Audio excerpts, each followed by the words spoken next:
Hi everyone. Today we are going to see Jahn-Teller dispersion. Actually, Jahn-Teller dispersion is nothing but any nonlinear system in an electronic degeneracy state. Dispersion must occur in order to lower the symmetry and remove the degeneracy and lowering the energy. Why we need to know the Jahn-Teller dispersion? While recording UV spectrum of any complex, certain coordination complex having some trough in their absorption band. Scientists didn't know the reason why it happened. So Jahn-Teller only gives the proper reason for the trough arises in the absorption band of UV spectrum of a certain complexes. Jahn-Teller distortion will not occur in all kind of coordination compound. It specifically comes for a certain metal ions only. So we mentioned here electronic degeneracy state.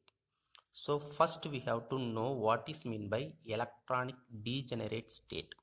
So in order to understand that, I took two examples.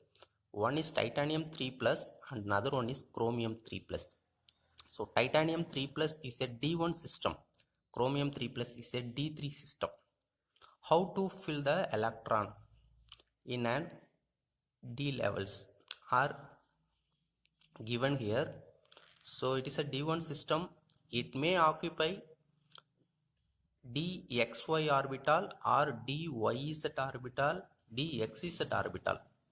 So this lone electron has three possible way to occupy the orbital in an T2G level. It is triply degenerate level, so T2G.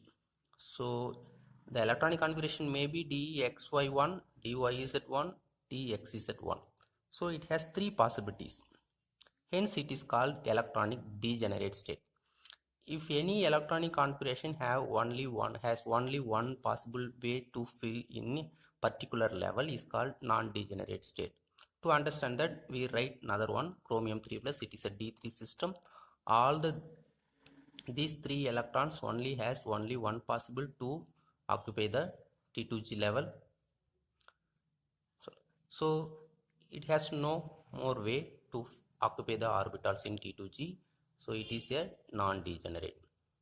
So degenerate means more than one possible way to fill the electrons in a particular level. Non-degenerate means that,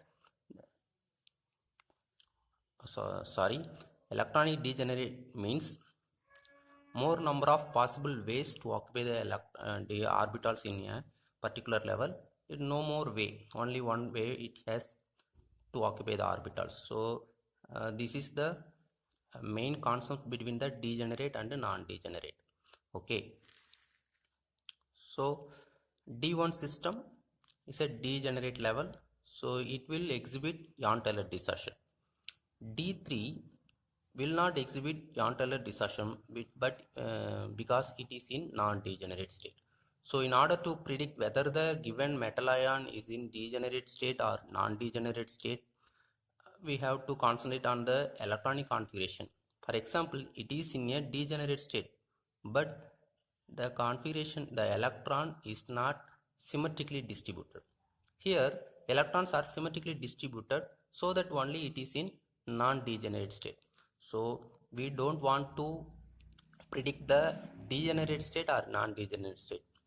Indirectly, we determine this one based on the electronic distribution. If the metal ion has symmetrical electronic distribution in it, it will not exhibit Jahn-Teller dispersion. If it is unsymmetrically distributed, it will exhibit Jahn-Teller dispersion. So to predict the metal ion whether it is involved in Jahn-Teller dispersion or not based on the electronic configuration. So D2 system having